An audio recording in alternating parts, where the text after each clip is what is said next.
Arno Stark. So there are two versions of Arno Stark. The main one was when he was Tony Stark's long-lost brother, but I'm going to talk about the other one. In this version, Arno was the son of Morgan Stark, who was Tony Stark's cousin on Earth 8410. In this reality, Arno is extremely smart and helps run Stark Industries. He ends up creating his own Iron Man suit and constantly uses it to help himself instead of others. He became a mercenary, killing lots of people, and he even used it to sabotage his business rivals, which is really sneaky. This dude would even kill just innocent people or anyone who didn't like what he was doing, and he would absolutely feel no remorse about it. Number 9, Andros Stark. Andros Stark is from the future and the grandson of, well, yep, Tony Stark. Basically, in the future, Tony Stark was trying to create an AI, Vortex, that was supposed to help protect humanity, but instead it affected computers, took control of S.H.I.E.L.D., and the internet. It then determined that humans were evil, and it tried to wipe all of them out. Does that sound familiar? Like, wasn't Ultron created to help humanity too in the MCU? And why do AIs always turn evil? Anyways, he traveled back to the past and basically tries to kill Tony to stop the future from ever happening. Well, the future ends up changing, but not because he ends up killing Tony. But I mean, if he killed Tony, that would wipe himself out too, right? So you always gotta think about this time travel stuff. You gotta think it through. Number 8, Steel Corpse. In the Age of X comic series, Tony got infected with some sort of virus that causes himself to permanently fuse with his suit. Yeah, it's really crazy. Basically, never being able to take it off. To make matters worse, his suit could function without Tony's will, and it was causing Tony to slowly die, since it was taking him over. Yeah, it's kinda dark. And when the Avengers were on a mission, at one point, the suit allowed an emergency override that was going to allow it to kill mutant children. Nothing Tony would do would be able to stop it, so he told Captain America to save the children, and Captain America shot Tony in the back of the head. Yeah, that was a pretty dark ending. Number 7, the infamous Iron Man. So, Dr. Victor Von Doom becomes Iron Man. Yeah, it's real, and I'm not joking. So, the man who was once evil turned good, kind of, with some help of Mr. Fantastic to help redeem Doom's soul. He does in fact turn good. Stark and Doom become close, but after the Battle of Civil War II, with Captain Marvel defeating and severely injuring Iron Man, Doom decides to become the infamous Iron Man to try to right the wrongs of his past. I know he technically isn't like super evil while he's doing it, but come on, he's Dr. Doom, so you never really know. He's always planning something. Like, it's Dr. Doom. Number 6, the Stark. An alien race. When the Martian Masters invaded Earth for the second time, Tony didn't want his armor or technology to fall into the wrong hands. He feared if they got a hold of it, they would be way too powerful to handle, so he launched all of his technology into space. Unfortunately, a few years later, the very rocket holding all of Tony's technology landed on an alien planet. This alien race didn't know what to make of this rocket. They were quite primitive. They started experimenting with the technology and learning everything they could about what was in the rocket. They even named themselves and their planet the Stark. I mean, that's dedication. With this new technology and armor, they were able to harness and they were able to conquer other worlds. Number 5, Tony Stark from Earth 2122. Now, there isn't a whole lot known about this version of Iron Man, but from what we do know, he's pretty dark compared to the original. For instance, he kills innocent people. Yeah, okay, that is something the original Tony would not do. Yeah, he has killed people, but not innocent people. I mean, at least not intentionally. In this world, the British won the American Revolution and control North America. And in this world, Tony is a part of the group called the Sons of Liberty. Number 4, Zombie Iron Man. So in the comic series Marvel Zombies, Iron Man is, well, the zombie. He attacks Silver Surfer at one point, but then is sliced in half by one of Silver Surfer's energy blasts. Since he is a zombie, he's not dead. He ends up eating some of the Silver Surfer's body and gains some of his abilities. With just gaining these new powers, and with the arrival of Galactus, Iron Man and some others fly up and eat Galactus. Yep, they straight up eat him. They gain his powers and form a group, the Galacti. Number 3, Iron Patriot, the comic version. So, in the comics, the government wants Norman Osborn to basically recreate the Avengers team. Yeah, you heard that right. Friggin' Norman Osborn. So he creates the Dark Avengers, and leads it as the Iron Patriot. Basically a combination of Iron Man, but with Captain America's colors. Now, the MCU did a version of the Iron Patriot, but they did their own spin and made Rhodey the Iron Patriot, and he did work for the government. Eventually, the Dark Avengers declare war on Asgard. Asgard is currently just hovering over a spot of land on Earth. With the siege of Asgard underway, Norman wants to use Sentry's evil side, Void, as a secret weapon to take the Asgardians down. He manipulates Sentry to allow Void to take over his body, and in the end, Norman is imprisoned on the raft. But, you know, he never stays there for very long. Number 2, Iron Maniac. Iron Maniac is from an alternate universe, Earth 5012 to be exact. In this world, almost all of the other Avengers were killed by a Super Skrull. Also in this world, Tony became more and more crazy as time went on, with a lot of it happening because of the loss he experienced. In this world, he also ended up becoming obsessed with Reed Richards, who he believed was becoming too power hungry. Tony became more unhinged, even killing that world's Black Widow and Wolverine. But that's not all, folks. He then took on the Fantastic Four and killed Johnny Storm, aka the Human Torch, after Johnny permanently scarred Tony's face. Reed eventually found a way of stopping him by sending him to another Earth, the main Earth, Earth 616. Number 1, Ultron, MCU version. So in the MCU, Ultron is created by, you guys guessed it, Tony Stark. After the events of the first Avengers, Tony is still dealing with the trauma of that alien invasion. He wants to make sure that if there is ever another attack, the world will be prepared. So, Tony starts the Ultron program, using the Mind Stone from Loki's scepter. At first, they just look like variations of armor that Tony has worn in the past, but controlled with his AI, basically to protect Earth against any threats to it. But Ultron deems the human race as the greatest threat against Earth, so instead of protecting the humans, he's going to wipe them out. Yeah, that's kind of dark. He was doing this initially with assistance from Quicksilver and Scarlet Witch, but Ultron's plan was coming together. His second form was made from vibranium. His plan was to lift up a city in Sokovia and allow it to come crashing down like a meteor to wipe out humanity. Obviously, the Avengers were able to stop him, and he was destroyed by Vision in the end. Alright. Number 10, Symbiote Spider-Man. Obviously, we have to start off this list with a classic. Introduced in 1989's What If Volume 2 Number 4, we're given a glimpse into the life of Earth 1089's Peter Parker after his suit bonded with the Venom symbiote.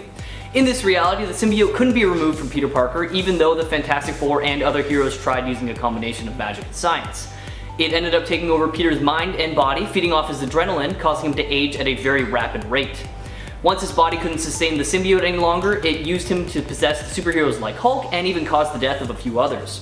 Free from the symbiote's control, it's then revealed that Peter Parker has now aged to 85 with not a whole lot of time left. He was later found dead by Mr. Fantastic, surrounded by research on how to kill the symbiote that he was once bonded to. Although it was out of his control, Symbiote Spider-Man was considered even worse than Venom, one of the most sadistic villains in the Marvel Universe, and unfortunately he never really got that redemption. Number 9. Peter Parker, Earth 9591. Now we're all familiar with the origin story of Peter Parker, you know, spider bite leads to powers, leads to the birth of the friendly neighborhood Spider-Man, but have you ever wondered what it would look like if things took a bit of a different turn after that spider bite? Well, wonder no longer, because the 1995's Ruin Number 2, we're actually introduced to a different Peter Parker who isn't so lucky. After being bitten by the radioactive spider, Peter develops a total of 0 powers and is instead infected with a mutant virus that ultimately leads to his death. This Earth never gets the chance to meet the hero Spider-Man, and instead they're given a rash and scar-covered Peter Parker who was forced to live the remainder of his life in quarantine so he wouldn't infect anyone else. You know, I always wondered what would happen like realistically after that spider bite, but man, I really didn't think it would be that dark. Number 8. Ghost Spider. Now, this is one of my favorite costumes in the Spider-Man PS4 game, so you know I had to add it to the list. On Earth 11,638, Peter's Uncle Ben wasn't ever murdered and actually helped him hone his skills as the Amazing Spider. Despite this, he doesn't always use his abilities and intellect for good, and thanks to the resources from his lab, Parker Technologies, the Amazing Spider found a way to bring over other Spider-Men from different universes and absorb their powers. After bringing Earth 616 Peter Parker into his universe, the Spider is convinced by him that what he's been doing isn't heroic at all. Then, when Ben is about to absorb Earth 616 Peter's powers, we see the Spider stand in the way and instead had his powers absorbed, putting his body into a comatose state and trapping his spirit in hell. Following the Sorcerer Supreme's fight with the Infernal Hulk, we see Peter given a second chance at life after he was infused with the spirits and powers of the repentant damned. Now possessing powers similar to Ghost Rider along with his Spidey powers, he awakes from his coma as the Ghost Spider and uses his second chance to correct some of the mistakes he's made already. Check him out in his first appearance in 2011's Amazing Spider-Man Annual Number 38. Number 7. Superior Spider-Man. Following an insane life that deserves a read if you're not familiar with it already, Otto Octavius transplanted his mind into the body of Peter Parker, leaving Peter in his body. Still retaining Peter's memories, he was able to trick all of Peter's loved ones into thinking nothing was wrong. Otto believed that he could be a better Spider-Man and, following the death of Peter Parker, took up the role as the Superior Spider-Man, upgrading the spider suit to better fit his needs. Many battles ensued, and then it's revealed along the way that Peter's consciousness still lived on inside his body, and after the Goblin King kidnapped Anna Maria, Otto's love interest while in Peter's body, Otto begins to hesitate to save others as he has a chance to save her and doubts he can save everyone without having time to plan. Peter's consciousness pushes him to save the child who was also in danger at the same time, and Otto realizes that Peter is more deserving of the role of Spider-Man and completely erases his consciousness so that Peter can take control of his body once more and save everyone. He sacrificed himself for the girl he loved and the man he hated for the greater good, and that just goes to show you that even if you start off as a villain, you can change and become a hero. Now, there's a lot more to the story that I had to gloss over or skip, so I highly recommend you check out the story for yourself, starting with The Amazing Spider-Man number 697. Number 6. Doppelganger. The evil, pretty much mindless duplicate of Spider-Man from Earth 616, this version of Spider-Man was created by Magneto during the Infinity War. Although he was killed during the Infinity War, this 6-armed Spidey clone was later revived by the Demogoblin, becoming its pet for a while. Doppelganger appears a few more times after the aftermath of the Infinity War, teaming up with Carnage, Shriek, Carrion, and the Demogoblin during the infamous Maximum Carnage killing spree, and then is later seen as part of the Spider Army to help defeat Morlun and the other Inheritors. Unfortunately for him, after many adventures, the Doppelganger was eventually captured and imprisoned in the rebuilt Ravencroft. Possessing many of the same powers as the original Spider-Man, what really sets Doppelganger apart is his raw strength. Being able to lift up to 25 tons as opposed to the normal 10 that most other Spider heroes can lift. Why not check him out for yourself in Infinity War number 1. Number 5. Pestilence. In 2005's Cable and Deadpool number 15, we see Deadpool dropped in Earth 5701, while on a search for Cable where the supervillain Apocalypse has conquered New York and then changed 4 superheroes into his horsemen, one being the Spider-Man of this world. Alongside Famine, who's the Blob, Death, who is Archangel, and an alternate Cable known as War, they all serve under Apocalypse and aim to protect him at all costs. Now, known as Pestilence, this 4-armed and 4-legged version of Spider-Man is not one you want to get close to, especially when you learn about his poisonous fangs and his hunger for human bones. Check him out for yourself and let me know what you think in the comments below. Number 4. The Other. In the 2005-2006 storyline of the same title, we see Spider-Man begin a transformation to his wild side. Peter began having these strange symptoms and dreams of Uncle Ben and spiders. Thinking he might be dying, Peter threw himself more and more into his crime fighting, especially against the scientific vampire known as Morlun, as Morlun wreaked havoc by beating Spider-Man so badly that he ended up in the hospital, and also by smacking Mary Jane around.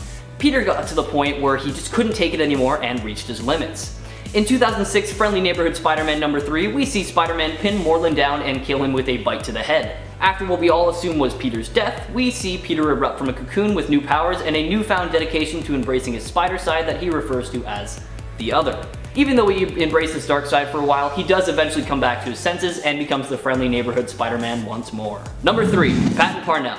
Definitely one of the scariest looking Spider-Men, Patton Parnell has been described as a sociopathic version of Spider-Man who made the exact opposite decisions that Peter had. Growing up with an abusive uncle, Uncle Ted, Parnell was always a bit of a weird one as he found joy in experimenting on animals and perversely spying on his next door neighbor Sarah Jane. Like other Spider-Men, Patton was bit by a spider, however, his body's reaction to it was a little bit different.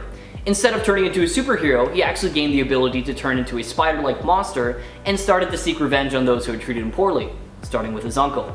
He eventually leads Sarah Jane to his house and reveals his new form to her, and needless to say, she was terrified and not at all impressed. And then after a bite to the neck, the next morning we see hundreds of baby spiders coming out of Sarah Jane's neck. Thankfully, Parnell doesn't stick around for too long, as just after 3 days of having his power, he is drained of all his life force by Morlun. Check out this twisted story in 2014's Edge of Spider-Verse number 4. Number 2. The Spider. Showcased in the Exiles series, we're introduced to one of the darkest Spider-Men to date.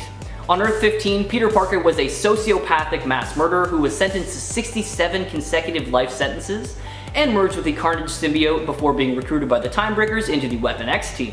Using none of his powers for good, the Spider joined the other members of the team to try to conquer the Earth instead of actually helping them, finding nothing but joy in killing and torturing. It took a blast from Firestar to end his reign of terror alongside the other rebels. What makes this version of Spider-Man so terrifying is that he's one of the few Spideys who actually keeps the symbiote his entire career. With the symbiote's powers combined with Peter's evil rage, this puts the Spider at the same power level as Carnage at his strongest point, making him a truly frightening foe. Why not check him out for yourself in 2002's Exiles number 12 so you can see just how truly merciless this killer is. Number 1. Zombie Spider-Man. Now, not a whole lot is known about Earth 2149 Peter Parker's life before the zombie apocalypse, but it's presumed that it was similar to his 616 counterpart. On a search for the Necronomicon, the presumed source of the zombie infection, Peter ends up getting bit by Colonel America, who is a zombie at the time, and becomes infected. With his mind still relatively human, he hurries home to try and get his Aunt May and Mary Jane to safety. However, with the virus spreading quickly through his body, he winds up killing and eating them both. Alongside the other superpowered zombies, they ate almost all life on Earth until they ate Galactus, which granted them all the powers of the Power Cosmic, which they used to travel the universe, eating other worlds in their endless search for more food. After 40 years of eating worlds, they finally returned to Earth, still hungry to find Reed Richards' dimensional portal so they could finally continue their quest. However, Spidey noticed that his hunger was completely gone. Regaining his sense of justice, Spidey alongside some other good zombies found themselves locked in a battle with the other zombie heroes, trying their very hardest to convince them that their hunger was also gone and they could become heroes once again. Now, there is a whole lot more to the story of Spider-Man, and I could honestly talk about it for hours. This entire zombie universe is amazing. So if you're interested in hearing the rest of the Spidey's redemption story, why not let me know in the comments below and maybe we'll dedicate an entire video to it. If you want to read the story for yourself, why not check it out in Ultimate Fantastic Four number 22 and Marvel Zombies vs. Army of Darkness number 1. That'll be it for this video, guys. Do you have any other dark alternate versions of Spider-Man that you'd like us to cover? Let us know in the comments below and maybe we'll do a part 2 covering them. Number 10, Old King Phoenix Thor. So some people say that this would probably be the most powerful version of Thor. And oh boy, it's probably true. Imagine Thor with his own powers, but also the power of the Phoenix Force. That's when you get Old King Phoenix Thor, who just also looks really, really cool. This Thor is a lot older and wiser, but ends up getting defeated by Wolverine, who was harnessing the power of the Phoenix Force. But then Wolverine ends up getting killed by Dr. Doom, and it is given to Thor. And I mean, the rest is history. Number 9, Rogue Thor. Okay, so this version of Thor comes from Marvel's What If series. Something a lot of fans will become a lot more familiar with because they're making a Disney Plus series about it, with MCU characters, which will actually be really cool. So, this one tells the story about what if Rogue, the X-Men, had the powers of Thor. In this story, Rogue ends up killing Thor by absorbing his powers and then kind of goes evil. I mean, she goes on a killing spree, killing a lot of people. It's not all bad though. She doesn't stay evil forever. I mean, the spirit of Thor eventually convinces her to use her powers for good, and she does. But come on, she went crazy, and it happened, but just not in the main continuity, of course, because that would just be really, really dark. Number 8, Frost Giant Thor. Okay, so Frost Giant Thor comes from Marvel's What If series, and during it, it presents the idea of what would have happened if Odin got killed by Laufey and raised Thor himself. Loki and Thor still are not really close in this version, but Loki's kind of the good guy. He wants to leave and go to Earth, but Thor doesn't want that and tries to stop him, and he accidentally ends up killing his mother, Frigga. Thor is devastated by what he's done and ends up letting Loki go, and Loki lives a nice life on Earth. I mean, it's pretty dark for Thor, but at least Loki got a happy ending this time. Number 7, Hellbound Thor. Hellbound Thor isn't from Marvel's main Earth. He comes from Earth 5113, or also known as the Dormammu-verse, which is named after, yes, Dormammu from Doctor Strange. In this universe, Dormammu is the ruler and has turned Thor, plus a lot of other famous Marvel heroes, into his minions, who will do anything for him. They all have new looks, and this version of Thor is very, very different. He's like really straight up scary. Now, he wasn't a big part of this story, so there's not a lot of information about him. But look-wise, he has his classic suit, but with a demon face, but he has all of his normal powers. Number 6, Thor Ryan. Sometimes Marvel and DC cross over. It happens, and one time they did, some of their heroes worked together. This was the case with Thor and Orion, to form Thor Ryan. He was super powerful, and get this, he is the son of Thanos. That's Thanos and Darkseid merged together. Like, that's so cool, and is probably the scariest villain combo you could ever have. But this isn't technically canon, it's in its own universe, but it was pretty cool to see. And it's always a treat whenever Marvel and DC decide to work together. Hopefully we see more of it in the future. Number 5, Revenger Thor. Yeah, it's called the Revengers because I'm getting revenge and you're getting revenge. Do you want revenge? Okay, so that quote was from Thor Ragnarok, but that version of the Revengers doesn't have any connections to Revenger Thor. But I just wanted to put that quote in there because, yeah, it was fun. Alrighty, so Revenger Thor comes from an alternate universe, Earth 10011, also known as the Cancerverse. In that universe, Thor is part of a team called the Revengers. And as you guessed, they are evil. They are basically the evil counterparts of the Avengers, which is kind of cool. They end up getting defeated by Thanos, which is also pretty crazy since they usually end up defeating him. But in this version, or this universe, Thanos is the hero, and he saves the day.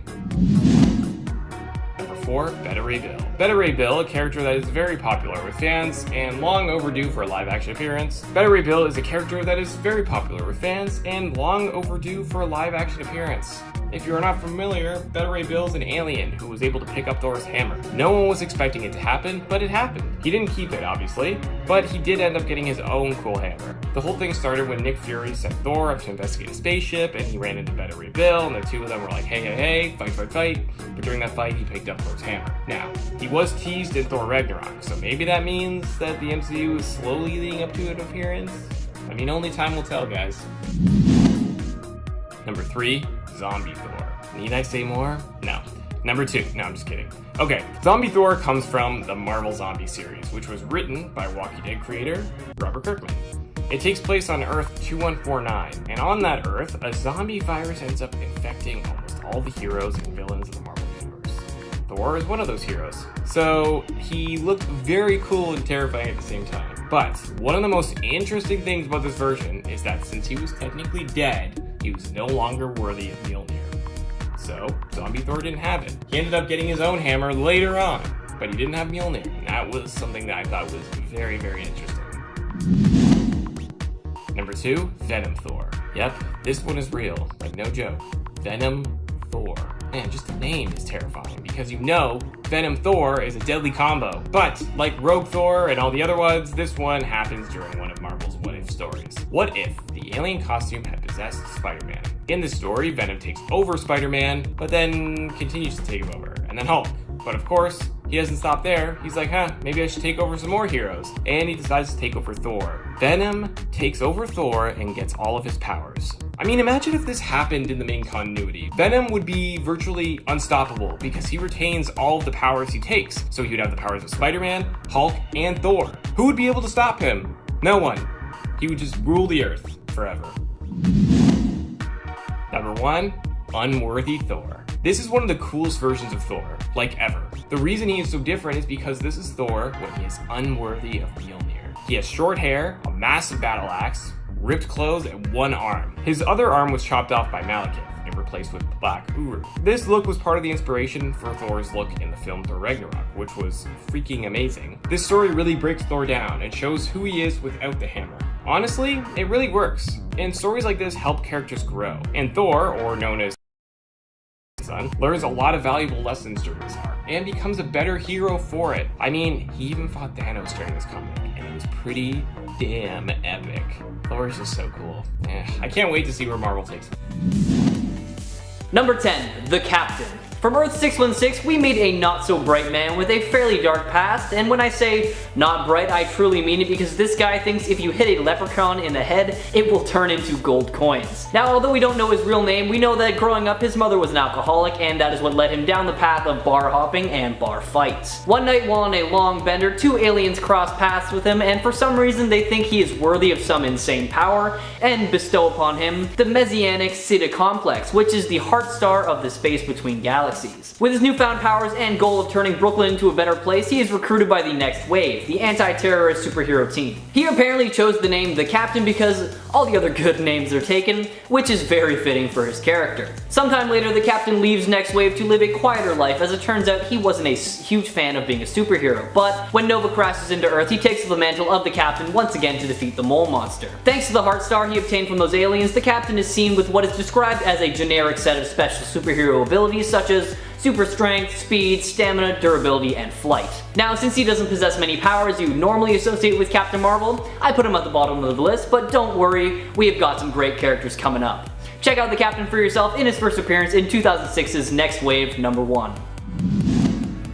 Number 9, Anna Marie. Anna Marie from Earth 9289 is a bit of an interesting character, and honestly I love it. When Rogue touched Miss Marvel to absorb her powers, Carol Danvers got in the way by grabbing onto her arm. Carol's Kree DNA ended up glitching Rogue's powers, and thanks to the prolonged contact, they both absorbed the memories, personality, and abilities of the other. With all the powers of Carol Danvers such as super strength, flight, energy manipulation, and so much more, this made for one frightening mutant Kree hybrid. After getting a serious power boost during their fight in space with Brood, Anna becomes the hero known as Binary in this world. This Rogue and Carol Danvers combination were briefly visited by Carol's counterpart from the Prime Marvel Universe using the power of the Reality Stone, since the gem linked her to the wielders of the gem in other realities, with the wielder being Anna Marie in this case for this universe. So check out this hybrid mutant Kree for yourself in her first appearance in 2018's Infinity Countdown Captain Marvel #1. Number 8. Marvin Elwood. Hailing from the Marvel Mangaverse, we have Marvin Elwood, the son of Captain Marvel and Miss Marvel from Earth 2301. On his 13th birthday, Marvin was finally old enough to inherit his father's negabands. However, that was no easy task because they were actually hidden in a volcano of all places, and when he finally got them, this completed his transformation into the newest Captain Marvel. When wearing the negabands, Martin is given super strength and speed, interstellar flight, invulnerability, and so much more. Carrying on from where his father left off, Marvin's first mission was to take down Galactus, and with the help of the Fantastic Four and the Inhumans, who he meets on the way, Marvin is able to take down all the villains that stand in his way, and he eventually succeeds in destroying Galactus' core and saves his world from destruction. However, sometime later, it's not really stated how long it's been. The Hand ends up resurfacing in his world and starts taking out the heroes of Earth 2301, and Marvin is unfortunately one of them. Making his first appearance in 2002's Marvel Mangaverse #1. Check out his story for yourself and let me know what you think of it in the comments below. Number 7. Number 96. Before the Skrulls sent their other, more well-known spies, they created 97 Marvel sleeper agents, all considered to be failures except for, of course, number 97. Like the other 95 before her, number 96 was considered defective due to her several behavioral and genetic defects that had been accidentally given to her.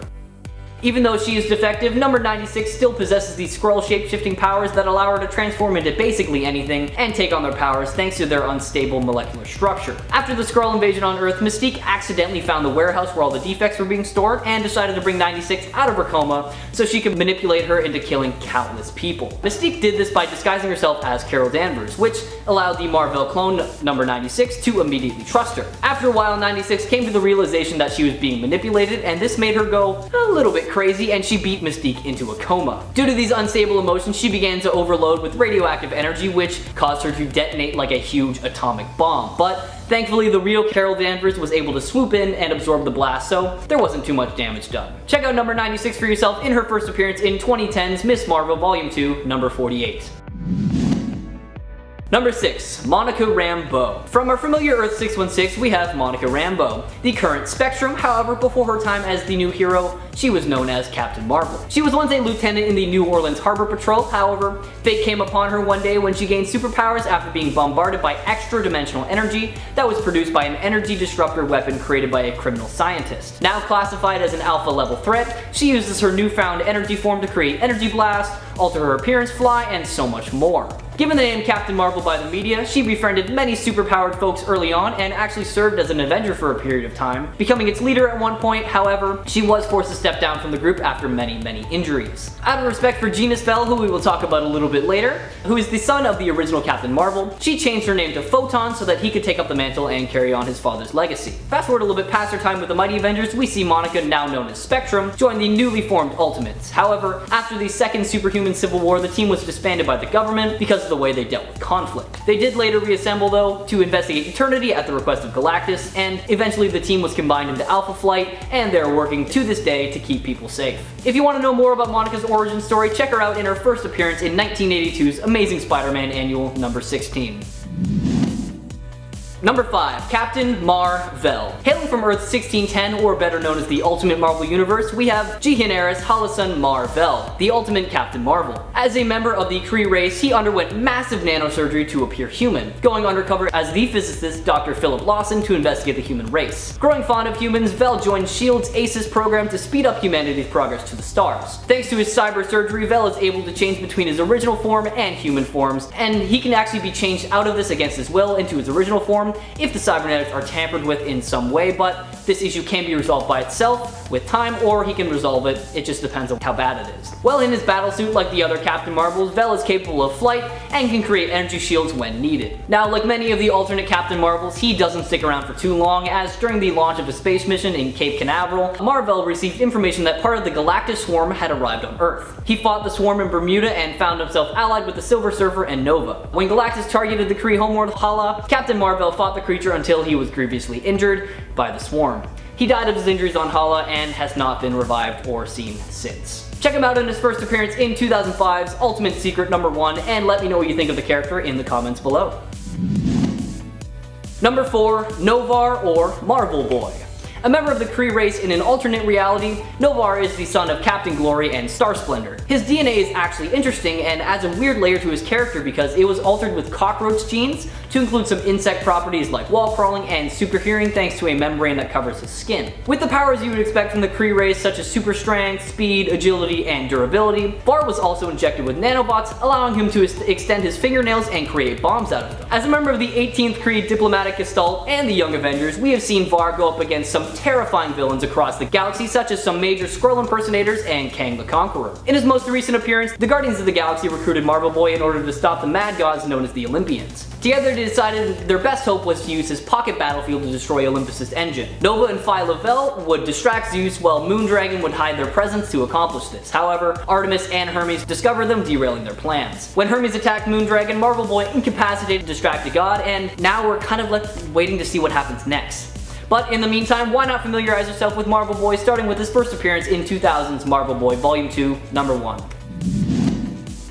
Number 3, Carol Danvers. Now hopefully we all know who this version of Captain Marvel is, as she has been around for a while now and has played a big role in a decent amount of storylines for Marvel. Born to Marie and Joe Danvers, Carol is a half Kree, half human, all-powerful woman who you do not want to mess with. As Captain Marvel, she possesses an incredible amount of powers, including but not limited to flight, super strength, energy manipulation, and even has some regenerative powers. Before becoming Captain Marvel, she was a part of the Air Force and intended to become a pilot. However, after she obtained her powers from Mar-Vell after the Psyche Magnetron fuses her DNA to his, awakening her latent Kree powers, she pretty much becomes a hero full-time, and well, the rest is history. As a member of the Avengers, Guardians of the Galaxy, Alpha Flight, and more, this Captain Marvel is a serious badass, and I would not recommend getting on her bad side. Now, I'm sure we all know where to find Carol Danvers, but just in case, check her out in her first appearance in 1968 Marvel Superheroes number 13, or if you'd rather see her on the big screen, check out Brie Larson in her portrayal of the character in the Captain Marvel movie. Another one that I haven't seen yet.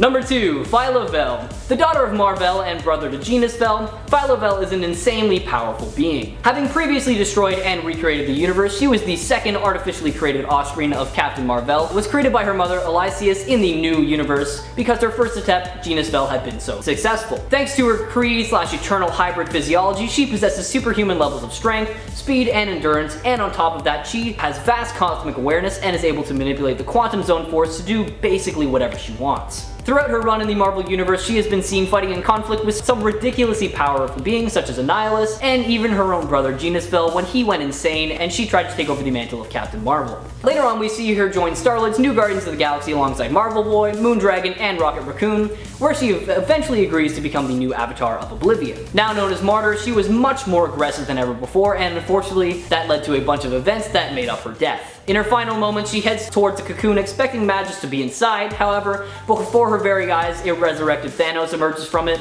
killing her and sending her off to hell. Now, if you're interested in this character, check her out in her first appearance in 2004's Captain Marvel Volume 5, number 16. And finally, number 1, we have Genus-Vell. After falling out with Captain America, Rick Jones found himself mentally drawn to a pair of extraterrestrial golden bracelets known as the Negabands. With those bands, his atoms joined together with that of the original Captain Mar-Vell, and they lived together in a shared existence. Captain Mar-Vell unfortunately perished from incurable systematic cancer, and as Rick slowly began to move on with his life, eventually getting married, Mar-Vell's love, Elysius, felt more alone than ever. Using titanium science, Elysius sampled some of Mar-Vell's genetic structure to conceive a child, Genus. To protect him from Captain Marvel's enemies, Genus was artificially aged to maturity and taken to an isolated world where he could be safe from any harm. Now, upon discovering his true lineage, Genus donned the Negabands worn by his father and was determined to carry on his father's heroic traditions. With all the powers of his father before him, coupled with his vast cosmic awareness and ability to interact with his alternate selves, Genus is arguably the most powerful Captain Marvel to date. During his time with the Thunderbolts, Genus's powers seemed to rage out of control to the point where his Negabands were actually absorbed into his body, and he was continuously drawing more and more energy into himself, and he got to the point where he was so powerful that Zamo used the Moonstones to kill Genus by sending his body parts into separate parts of the Dark Force dimension so that they could never be rejoined. Now, obviously I did have to skip over a lot of cool stuff when it came to this character, so why not check him out for yourself in his first appearance in 1993's Silver Surfer Annual number 6. Number 10, 1602. The Matthew Murdock belonging to Neil Gaiman's 1602 alternate Earth of 311 is known as the Bard. He pretends to be a helpless blind singer when really he is a dangerous adventurer who takes on jobs in exchange for large sums of gold. This version of Matthew is from Ireland and got his powers as a young boy when he ventured into a dark cave and discovered a glowing green substance which he tasted to try to figure out what it was. Cause that's what you do when you notice weird glowing substances. The substance gave him a fever and robbed him of his sight, but granted him other enhanced superhuman senses. At one point he threatens to kill King James if he ever attempts to attack Spymaster Sir Nicholas Fury again. Number 9, Old Man Daredevil. In the Marvel 1602 comic, one of the alternate realities that we also get to see into is the one that Captain America came from when he was sent back in time to 1599 Earth 490. It was his being sent back that created Earth 311, the alternate reality that the 1602 comics belong to. On Earth 490, Captain America stood up against the older dictator and president of the United States, Purple Man, who at the time was not just the president but also considered president for life. Other heroes tried to do so as well, but many of them were hunted down and captured, including an elderly Spider-Man and an elderly Daredevil. Both were presumed killed by President Kilgrave, while Captain America was sent back in time because Purple Man didn't even want a trace left of Cap. He wanted to avoid Captain America being made into a martyr and to have him completely forgotten instead. Number 8, Dare the Terminator. Slade Murdoch is from the Amalgam Universe. She is the combination of Matt Murdock, Daredevil from Marvel, and Slade Wilson, Deathstroke from DC. She was a lawyer who struck out as a vigilante when she felt the system failed to uphold justice. Both her father and her mentor Winterstick took part in her training, and she took up the mantle Dare. Later, she was captured by the crime lord and New Gotham mayor, the Big Question, who experimented on her. It was during this time that she was blinded but gained superhuman senses. The Big Question called her a Daredevil and gave her little devil-like horn implants to help her appearance match that nickname. Number 7, MCU Daredevil. The whole feel of the Netflix shows when it came to their depiction of heroes was way darker. In the Daredevil Netflix series, the show really tends to focus on the angle of Daredevil just being a normal dude. He's trained hard almost his entire life and he's a brilliant lawyer, but Matt Murdock is just a human trying to do his best to defend his own borough of New York. The only superhuman thing about him is his senses and how well he is able to see in his own way around him, despite being completely blind. In fact, his blindness is one of his strengths in the series, that and his insane willpower, which is shown through how many times Daredevil gets beaten down but always manages to get back up. Charlie Cox plays the role of Daredevil and Matt Murdock brilliantly in this darker, more gritty live-action reality. Number 6, Exiles. In the 2001 run of Exiles, we meet the Daredevil of Earth 181. We learn that this version of Matt Murdock for some reason works for Wilson Fisk as a hitman. After his adventures with the multiversal Weapon X team, Daredevil ends up being imprisoned in a crystal palace. After being freed though, he ends up back on his own Earth, where we get to see him gleefully return to working for the Kingpin, beating his target bloody in an alley. Wow, that's dark. Number 5, Undead Daredevil. This version of Daredevil comes to us from Earth 666. In this reality, everyone is undead. Here, Daredevil is part of the Undead Avengers, which is led by Brother Voodoo. He offers Captain Britain some blood of an innocent youth in the first few panels of his existence. Braddock, of course, politely refuses that offer. We don't know much about this version of Daredevil as he's only appeared in a few issues of 2010's Secret Avengers, but he looks and seems initially super dark. He himself actually seems to be some kind of demon or devil based on both his appearance and his behavior. Number 4, Daredevil 2099. There are actually two different versions of Daredevil 2099, one which shows up in 2099 AD Genesis. He is Eric Nelson and is believed to be related to Matthew's partner Foggy Nelson, but the other is related to someone far more sinister. In the Marvel Knights line Daredevil 2099 comic, Daredevil is actually Samuel Fisk, the grandson of Wilson Fisk, who wrestles with atoning with his family's criminal past while also being faced with inheriting that legacy as Kingpin. He uses the Daredevil persona to assuage his guilt over the source of the power that he wields as Kingpin. In this reality, Matt Murdock was also killed years ago by his nemesis Kingpin, aka Wilson Fisk.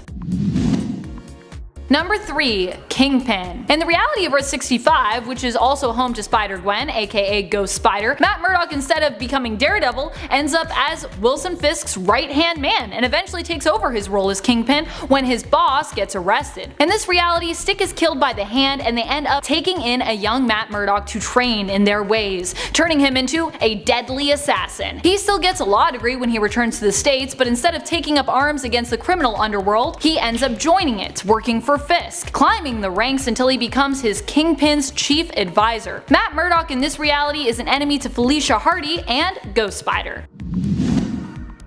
Number 2. Keeper Murdock. This version of Matthew Murdock is from Age of Apocalypse. Apocalypse took over Earth when Matt was just a child. He was put to work on Apocalypse Island and during his time there saved another human from a falling barrel of toxic waste. This toxic waste ended up granting him the superhuman senses we know him for, but Matt only suspected that the accident was responsible for blinding him, because this all happened around the time that he joined up to be part of the Upstart program, which gave him cybernetic enhancements. Ergo, he thought his abilities were granted to him by his enhancements, and by Mikhail Rasputin, one of Apocalypse's horsemen. As such, Murdock became Rasputin's loyal and obedient servant. After he experienced a fraction of the world's suffering through making physical contact with the mutant empath, Murdock would learn that his powers did not come from Rasputin, and that in fact, he had been manipulated for years into committing what were evil atrocities. Yeesh.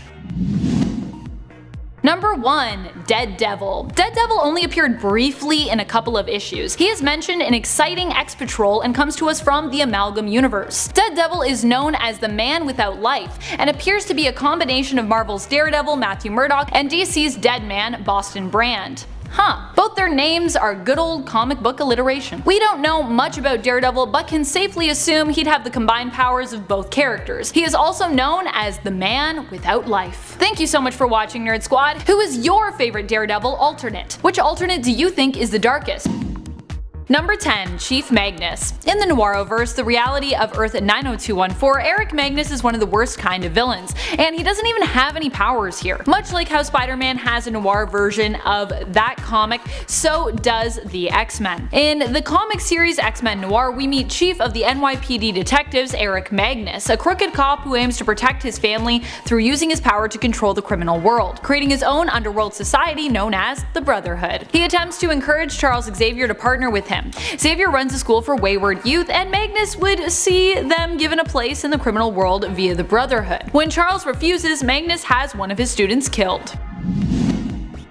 Number 9. Grand Inquisitor Enrique. Obviously, we have to talk about the dark alternate reality that is Neil Gaiman's 1602. Here, Magneto is known as Enrique, who was a young Jewish boy in Venice who was separated from his family and baptized by a priest and raised by the Catholic Church, forbidden from ever returning to his family again. He would go on to become the Grand Inquisitor, responsible for searching out, hunting down, and eliminating the witch breed, which in 1602 speak is another word for mutant. Enrique was forced to burn alive witch breed with visible mutations at the stake, despite being one himself, and really wanting to not do that.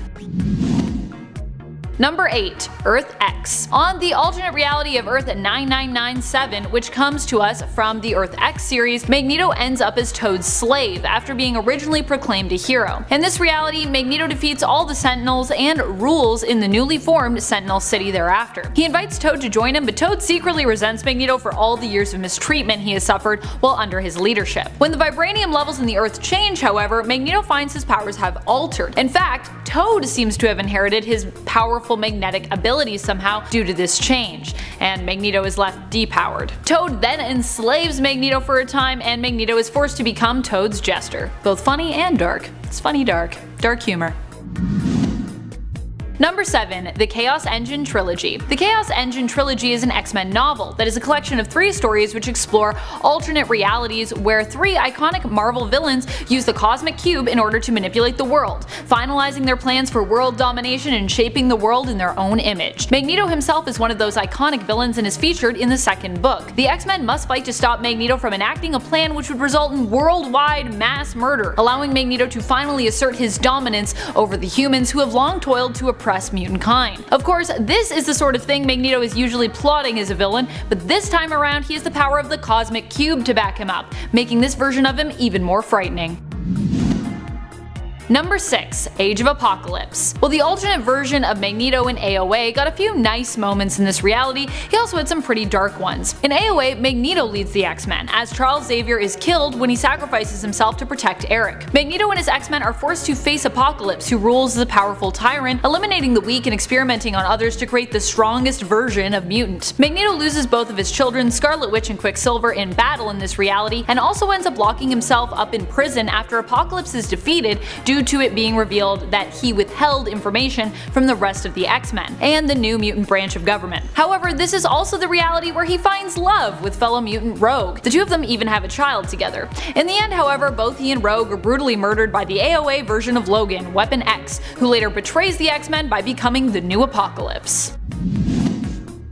Number 5. Big Town. During a Fantastic Four What If miniseries entitled Big Town, Magneto appears as one of the villains teamed up to take down enemy Reed Richards. The crazy thing about this story and this alternate Magneto of Earth 110 is that he doesn't attempt to take out Mr. Fantastic alone. He is joined by Hulk, Namor, Doctor Doom, Ultron, of course his own Brotherhood of Mutants, which this time around includes Storm and Wolverine, surprisingly, and Red Skull. Yep, Magneto has been established as a Holocaust survivor, which granted could not be true in this alternate reality, we don't fully know, but we can likely assume that he is, as it's not singled out as being a difference. Alternate reality stories tend to enjoy flaunting any differences, as that's, kind of what they're all about. So yeah, Magneto, a Jewish World War II survivor, a Holocaust survivor, and Red Skull, an established German World War II soldier, team up to take out Reed Richards in this story, which is admittedly pretty dark, because that's not a thing you'd think Magneto would do normally.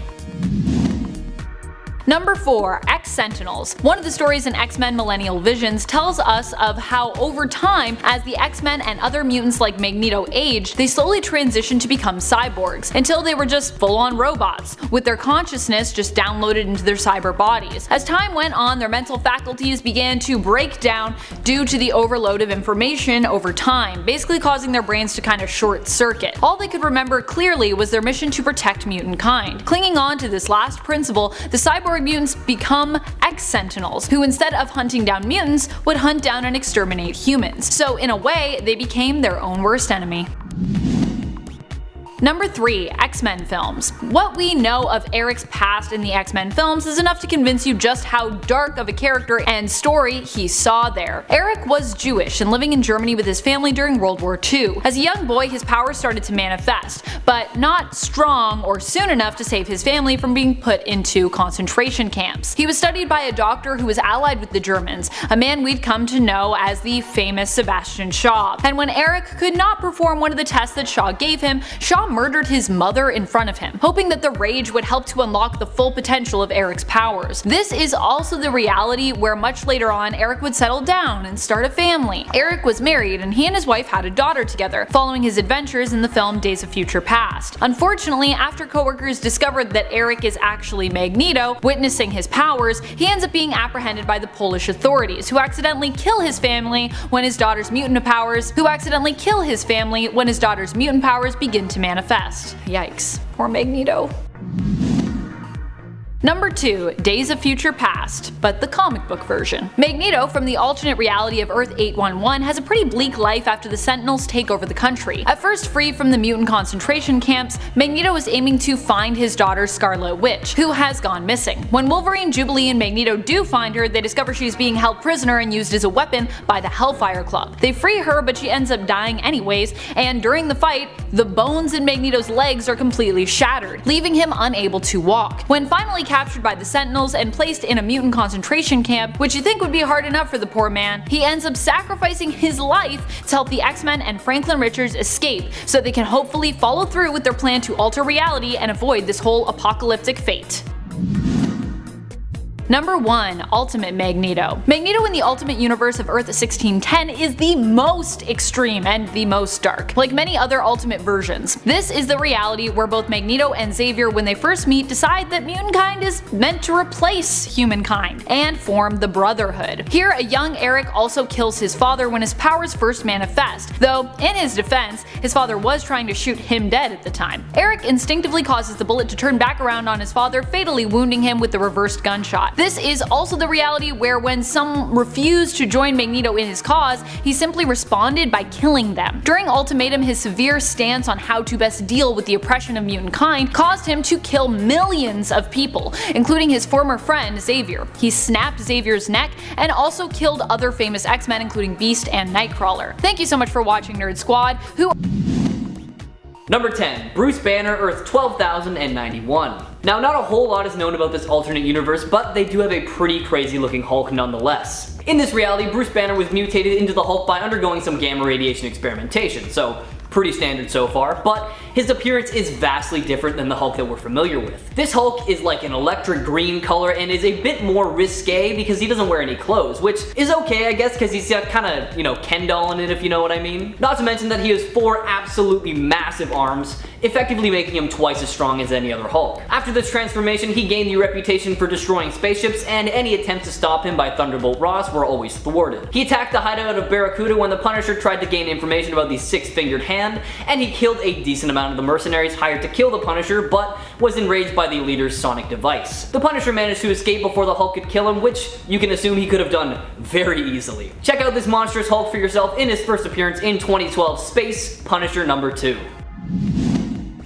Number 9. Skulk. Hailing from Earth 9602, the Amalgam Universe, Bruce Banner was a scientist experimenting with radiation, and one day an experiment he was working on went horribly wrong and fused him with the elemental entity known as Solomon Grundy, and he became known as the Skulk. With the powers of the Hulk and Solomon Grundy combined, you can probably figure out for yourself why this would be pretty scary. After a confrontation with Dr. Strange Fate showed Skulk that he could keep the Skulk in his human form with the use of magic. The Skulk agreed to work as an agent for Dr. Strange Fate in return for Strange Fate keeping Skulk in the form of Bruce Banner for most of the time. This version of the Hulk is actually a rather gentle soul because upon finding access, Bruce actually tried to have a conversation with him rather than immediately jumping into battle because he thought that Access seemed like a really lost and lonely child in the world. This didn't last for long though because it did get to the point where he transformed into the Skulk and attacked him with just plain old brute force. Skip ahead a little bit to a mysterious villain attacking the Amalgam Earth city by city, and Lobo the Duck awoke in the ruins of Manhattan and found himself as the last remaining survivor among the heroes. Now the Skulk's body was never actually found among the other heroes, but it can be assumed that he is no longer living. Check out this character for yourself, starting with their first appearance in 1996's Doctor Strange Fate number 1.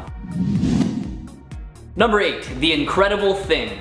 In an alternate reality, Earth 295 to be exact, Bruce Banner never actually became the Hulk and mutants rule the world. In an effort to combat them, Bruce, under the order of Thaddeus Ross, is tasked with creating an army of super soldiers. However, all of his efforts fail. Banner moves to Europe not too long after and becomes a member of the Human High Council, the ruling body of the surviving human population. Oddly enough, Banner longed to become a mutant in order to escape being a second-class citizen, and caving into the moral low ground, Banner sold himself to one of the Horsemen of the Apocalypse in order to experiment on mutants and eventually himself. The result of the experiment was the Thing, a gray Hulk variant that Banner could revert between at will. Ben Grimm and Sue Storm were the first to encounter the Thing, and Sue shot him in the side of the head. The Thing fled and turned back into Banner, but neither Sue nor Ben connected the two events together. Fast forward a little bit to when Bruce, alongside Tony Stark, is escaping the Earth's orbit, and we see humanity under fire from a bunch of missiles. They were able to destroy all except for one, an adamantium bomb that Bruce had invented himself. So, as the Thing, he jumped out of the spacecraft and diverted the bomb so that no one would have to die from it. Forcibly reverting back to his human form, he fell down to Earth and was captured by Apocalypse. After an unidentified period of time, he revolts against the Alphas and Apocalypse, but sadly this ended in his death. Check out this Bruce Banner for yourself in 1995's X-Universe number 1.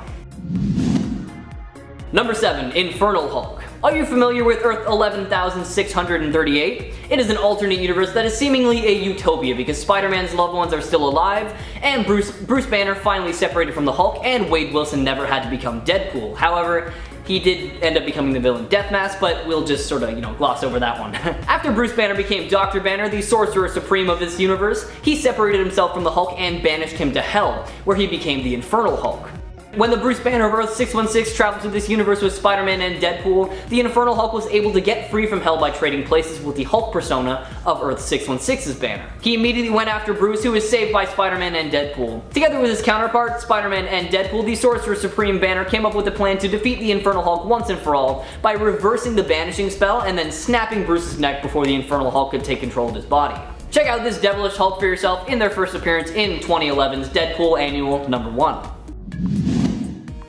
Number 6. John Eisenhart. On Earth 928, the alternate Earth that is set in 2099, and it is a vastly different world than we are familiar with because the Age of the Heroes has ended and much of the world is run by violent and evil companies. Head over to Los Angeles and we meet John Eisenhart, the Hulk of 2099. John gained his Hulk-like abilities from the Knights of Banner, a cult that worshipped the original Hulk, who wanted nothing more than to create a new Hulk. Their Gamma gun accidentally fired and hit John, and he was transformed into a 12-foot tall Gamma beast with razor-sharp claws and fangs, a long tongue, and massive muscles. Hulk 2099 dedicated himself to defending the people from monsters like Draco and became a leader in a rebellion against them. After President Victor Von Doom's takeover of America, John stole a Gamma device from one of Doom's henchmen in order to keep it from Doom himself. Now this device was similar to the one that granted John the ability to transform into his Hulk-like form in the first place. Draco threatened John with a massive bomb placed directly on the city's fault line if he didn't turn the Gamma device over to him. In the ensuing battle, the bomb detonated and triggered a massive earthquake, and the earthquake set off the Gamma device that resulted in a massive explosion laying waste to the city. John emerged from the rubble, mutated even more so by the radiation emitted from the device. His mutation eventually did stabilize and he returned to his original form just prior to S.H.I.E.L.D. agents arriving in the region. While battling them, John seemed to perish and, well, that's the last that we've seen of him. Give his story a read for yourself in 1993's 2099 Unlimited number 1. Number 5. Bruce Banner, Earth 9591. In the Marvel Universe, scientific accidents tend to lead to fabulous powers. However, in the real world, a scientific accident typically leads to serious injury or even death. After all, if a regular person were caught in the explosion of a gamma bomb, they definitely wouldn't gain green skin and super strength. Odds are they would just get probably really sick and die. With that in mind, let's meet Bruce Banner from the miniseries Ruins. Written by Warren Ellis, Ruins is a dystopian twist on the Marvel Universe, where everything that can and does go wrong goes wrong. In this twist on the classic origin story, Rick Jones is a morphine addict that wandered into the testing site of a gamma bomb. The heroic Bruce Banner rushes to save him and is caught in the blast of the bomb, but instead of becoming the Jade Giant, Bruce Banner is consumed with a mess of green tumors which tear Banner apart from the inside out. Much like the Peter Parker of this universe, Banner is currently believed to be held captive by the CIA for research purposes. Give the storyline a read for yourself in 1995's Ruins number 1. It answers a lot of questions that I personally didn't know I wanted the answers to. Number 4. Hulk Earth 2081. After a war which ended in a violent nuclear holocaust that wiped out all life on Earth, wanting to get away from the few remaining survivors would return to the Gamma Cave in New Mexico, where he'd seal himself off with a boulder. Many years later, Bruce would free himself from his imprisonment by a recorder, who was sent to record the demise of humanity at the request of a number of races. Though Bruce at first assumed they wanted to learn from humanity's mistakes, the recorder then informed him that they just wanted to make sure that they were all actually dead. Though Bruce at first refused to believe that everyone was dead, asking if it was some kind of joke, he soon came to accept it. He would then ask the recorder if he was going to kill him as well to, be sure. And the recorder then asked Bruce if he wanted to die, to which Bruce then responded, no, why would I want that? Bruce spent the next several years wandering across the ruins of the old cities trying to remember what he could of the old world. Later, Bruce suffered a painful heart attack, and how much his punishment resembles that of Prometheus, the last Titan, condemned to stay forever alive even while animals devoured him. As he died, the Hulk's persona arose in his mind. Banner would plead with the Hulk, begging him to simply let go of his conflicts, claiming that they were going to a paradise where all their dead friends were, where they could be happy. Hulk threw away his suggestion thinking it was a trick, and because in his eyes, friends had always betrayed him. With Banner completely gone, the Hulk was left completely alone in an empty world. Check out this one-shot storyline in 2002's Incredible Hulk, The End.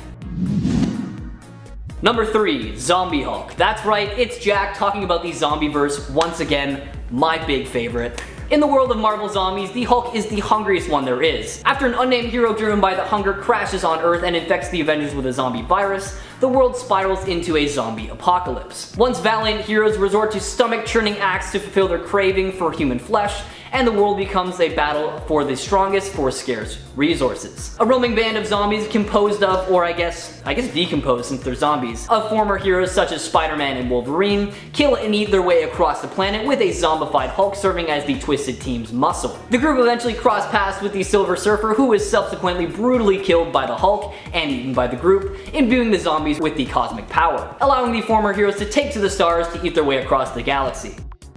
40 years later, Hulk returns to the Earth to find a colony of human survivors in New York, known as New Wakanda. After Giant Man declared a plan to create a breeding program to have food for eternity, Spider-Man and Luke Cage rebelled and fought Tony and the others. A force field was activated, protecting Black Panther's stronghold and the survivors, but sealed Gladiator and an unconscious Bruce Banner inside and cut Luke Cage in half. Hulk eventually escapes, and after eating Reynolds, Hulk transformed back into Bruce and voluntarily was eaten by the zombies so that he could cause no more damage to anyone. You all already know that this is one of my favorite universes, so check out Zombie Hulk for yourself, starting with his first appearance in Marvel Zombies Dead Days #1. Number 2, Maestro. While the Hulk has traditionally served as a tragic anti-hero, the supervillain known as the Maestro served as a reminder that the Hulk is really only one bad day away from becoming the most dangerous foe mankind has ever encountered. This alternate future version of the Hulk hails from a Earth ravaged by nuclear war. Driven mad by the death of his friends and from continued exposure to radiation, the Hulk christens himself the Maestro and appoints himself the ruler of this war-torn dystopia. Retaining the intelligence of Bruce Banner, but with the enhanced strength brought on from the radiation, the Maestro rules unopposed, splitting his time between torturing those who have crossed him and admiring his trophy room filled with the weapons and costumes of his fallen comrades. When the modern day Hulk is sent forward in time, he ends up clashing with his future self, eventually triumphing over the cocky Maestro. While the Maestro hails from a possible future, the Hulk lives in constant fear that one bad move could put him on the path to becoming this tyrannical ruler. Fast forward through some pretty cool events that you should definitely read for yourself, and we see the Maestro go up against Logan, who unsheathed his claws and just decapitates him. Give the story a read for yourself, starting with 2017's Old Man Logan, Volume 2, number 25. And number 1, Pappy Banner. This version makes me so uncomfortable, it's not even funny. So similar to his 616 counterpart, Bruce Banner of Earth 21,923 began as a hero, or as much of a hero that the Hulk can be. No one really knows how or why or when, but Bruce Banner had a very drastic shift in personality and became a villain, many believing it to be probably because of the prolonged exposure to radiation. When the villains took over in this alternate world, Banner joined in on the hero slaughter, eliminating Thor and so many others. Banner later took over a large portion of California and Nevada as his own and named it Hulkland. He also made the decision to mate with his first cousin She-Hulk and sired a group of inbred Hulks called the Hulk Gang. Through intimidation alone, they forced people living there to pay rent or face having their property taken and even death. One of the people that was extorted was Logan, who had become a pacifist at the time. Number 10, Captain Last. You'll learn pretty early on in this list today that the Captain America legacy isn't always carried on by the most deserving.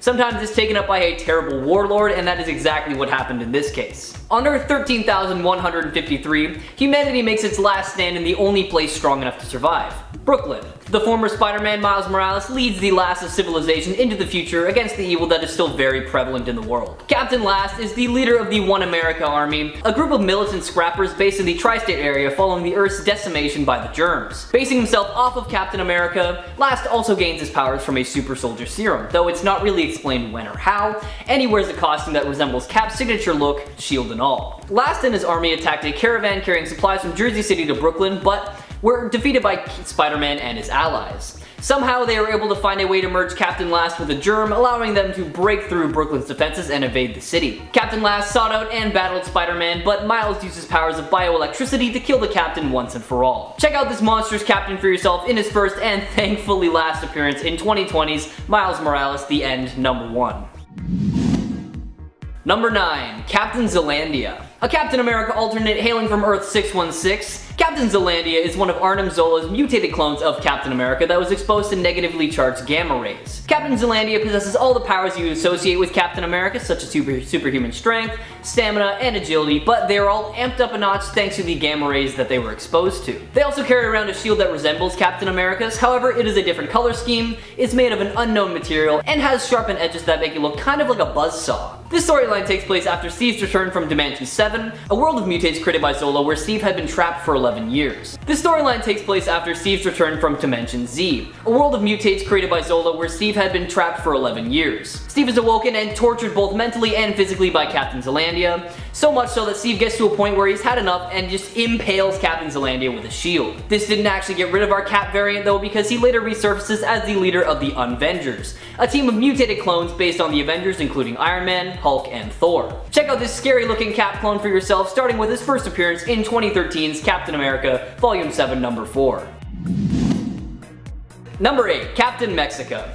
From Earth 1519, a reality where the Aztecs had never been conquered, comes a Captain America variant that is pretty freaking scary looking. Not a whole lot is known about Captain Mexica's background, but it is assumed that it's similar to Earth 616's Captain America because they seemingly have the same powers and similar gear. At some point, Captain Mexico found their way to Earth 616 and they were immediately caught and put in stasis by the Alternate Reality Monitoring and Operational Response Agency, or ARMOR for short. After a zombie Morbius was found to be impersonating his mainstream counterpart, he began infecting ARMOR agents left and right, turning them all into zombies. In this process, Captain Mexico was freed from stasis, infected, and began feasting on ARMOR agents as an ever-hungry zombie. After having his fill, he attacked Machine Man, who cut him in half, seemingly killing him. However, it was not confirmed, since he's a zombie and hasn't really made an appearance since. Give this zombie captain story a read for yourself, starting with their first appearance in 2009's Marvel Zombies 3, number 4.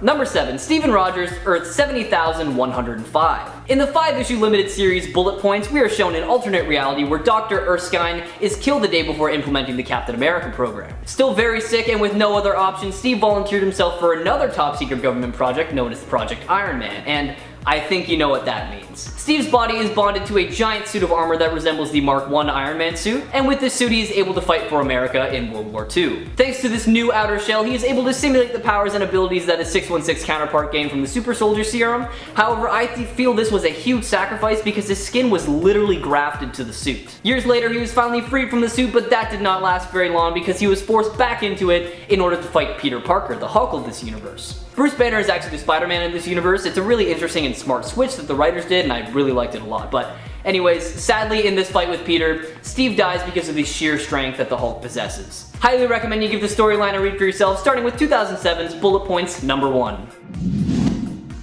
Number 6. Baron Blood. You're probably familiar with John Falsworth, the Baron Blood of Earth 616. The young adult who got turned into a vampire by Dracula himself and then had his body mutated and altered by German scientists? Good, I'm glad you know who he is because that is not at all who I'm going to be talking about. I am actually talking about Earth 8101's Baron Blood that hails from the Marvel Apes universe. Don't worry though, this Baron still possesses all of the powers and abilities of his 616 counterpart, and he is also said to be at the peak of gorilla physicality. Revealed to be the one who is responsible for the vampire invaders, he ambushed Captain America, took his form, froze him in an iceberg. Continuing to turn other inhabitants of this universe into zombies, he became the leader of the Ape Avengers, which, funnily enough, contained a lot of reformed supervillains. He secretly plotted to enter Earth 616 for further food, and to accomplish this, he killed his world's version of Mr. Fantastic to gain access to tech that would allow him to hop between worlds. During the final battle between the Ape Avengers and the Outcast, Baron Blood wounded Speedball, which forced Gibbon and Fiona to take Speedball with them to Earth 616. However, Baron Blood didn't end up making it too far because he was later killed by Ape X. Check out the Ape Avengers and the Marvel Apes universe for yourself by checking out 2008's Marvel Apes number 1.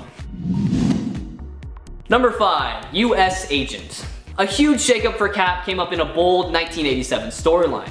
When a government commission declared that Steve had to do their bidding to continue as Captain America, Steve was obviously resistant because, who says his ideals are necessarily going to line up with theirs? He decided to just quit the whole role altogether, and the commission turned to John Walker to become the new Cap. However, he was much more brutal and short-tempered than our lovable Steve Rogers. Thanks to his power broker enhancements, Walker possesses basically all the same abilities that Steve has, not to mention he is a military-trained fighter and also trained under the Taskmaster at one point to hone his gymnastic and acrobatic skills. A real breaking point for this character is when a group known as the Watchdogs took out his parents, causing Walker to experience extreme levels of grief and to go on a bloody rampage. These bad actions led him to being deemed unworthy of the Captain America name, and he soon after faked his own death and came back as the US Agent. As the US Agent, we have seen Walker as a member of the Dark Avengers, Omega Flight, Jury, and even the Watchdogs as an undercover agent. There is so much more when it comes to this character, so go check him out for yourself, starting with his first appearance as the Super Patriot in 1986's Captain America number 323, or just feel free to skip ahead to his time as the US Agent, starting with 1989's Captain America number 354. Number 4. Captain Hydra. You're probably thinking that I'm going to be talking about the time where it was revealed that Captain America was actually an agent for Hydra and the entire fandom just lost their mind when they saw the infamous Hail Hydra panel. Now, I thought it would be way too easy to include that dark version of Captain America and challenged myself to look for some other variants, but don't worry, if we do a part 2, I will definitely include him in that list. Enough with that tangent though, let's get back on track with Leopold Zola of Earth 85,826. Possessing the exact same powers and abilities of his 616 counterpart, aka Nomad, this version of Zola differs from him because he is a spoiled and arrogant brat who does literally whatever he wants. The Captain led Hydra's team of Avengers to capture Nomad and Captain America's daughter Ellie in order to end the remnants of the rebel movement which was resisting Hydra's rule in the domain of the Hydra Empire. He pulled no punches when doing this, killing anyone who got in his way, and even broke Nomad's spine during a one-on-one fight between the two. Check out Leopold Zola for yourself, starting with his first appearance in 2015's Hail Hydra #1. Number 3, Anti-Cap. With a name like Anti-Cap, you know this guy is going to be pretty dark. Not a whole lot is known about Anti-Cap, but according to his files, we know that he was enlisted in the Navy after the Oklahoma City bombing. He almost became a SEAL, but didn't pass the psychological test, and as a US Marine, he killed one of the biggest drug dealers around. But that's about it. At some point during his time in the Navy, he agreed to undergo an experiment that would basically make him the Navy's version of Captain America through something called the AVX patch. It worked and gave him similar abilities to Captain America, but only worsened his mental state, leading him to murder an admiral that was overseeing the project. He went AWOL after that, and Captain America and the Falcon were tasked with finding him before he could cause any more damage. After a long search, Captain America found Anti-Cap, and the two battled it out for a while, with Steve coming out on top. Defeated both physically and mentally, Anti-Cap chose to take his own life into his own hands and dropped in front of a moving subway train, ending his own life. Why not check this character out for yourself, starting with their first appearance in 2004's Captain America and the Falcon #1. Number 2, Colonel America, aka Zombie Cap. Now I know you're all expecting this one to pop up on this list at some point. Like most of the other heroes from Earth 2149, very little is known about Colonel America's life before the zombie plague, but it can be safely assumed that it is similar to his 616 counterpart, with the only difference being an obvious rank change and the fact that Colonel America served as the President of the United States for almost a full term. During a battle with Sentry, Colonel America was infected with the zombie virus, and he is actually the one responsible for turning Spider-Man after he launched himself into the air and biting him. With an insatiable hunger, Colonel and the rest of the Avengers go on a hunger-fueled rampage. Skip ahead a little bit and we see Rogers alongside other zombies gain cosmic powers after devouring the Silver Surfer, but even the cosmic powers he gained couldn't prevent his death because during a fight with the Red Skull, he just straight up gets his brain scooped out. Fast forward another 40 years and we find out that the Colonel's brain is still very much alive thanks to the zombie virus, and it ends up being transplanted into Black Panther's dead son T'Challa. However, this turned out to be a terrible idea because Colonel America turned into a battle-crazed zombie that couldn't think of anything other than fighting and killing. His final fate was never actually confirmed, but it can be assumed that he died in one of the later battles that ensued between the zombies and the humans. Now, the Zombieverse is probably my favorite Marvel Universe out there, and I would love to hear your thoughts on it too, so check out Colonel America in his first appearance in 2007's Marvel Zombies vs. Army of Darkness #1, and let me know what you think in the comments below. Number 1, Steve Rogers, Earth 11,326. Still the leader of the Avengers, even in this universe, this Steve Rogers is not the nice guy that we would expect, or at least he doesn't start out that way. With all of the powers and abilities of his 616 counterpart, Captain America of Earth 11,326 was recruited as a part of a team to hunt and kill all mutants. During a mission to the mutant stronghold Fortress X, he succumbed to a deep and primal bloodlust and just killed Mystique because he thought that she was a threat, only to find out she was actually protecting a group of mutant children from the dangers of the world. With her dying breath, she completely changes Cap's outlook on life by questioning if what he was doing was actually right and how he could have let himself go this far. Realizing his mistake, Cap called off the mission and took everything into his own hands, killing the Steel Corps in order to protect the mutant children from any more horrors. Alongside the other members of the Avengers, Cap fought to protect Fortress X but was killed by the Hulk. He redeemed himself in the eyes of the mutants enough to inspire them to continue the fight in his honor though. Now I put this Captain America at the top of this list today because it shows just how truly merciless a Captain America who has lost his values and humanity can be. Check him out for yourself in the Age of X storyline starting with 2011's Age of X Universe #1. That'll be it for this video everyone.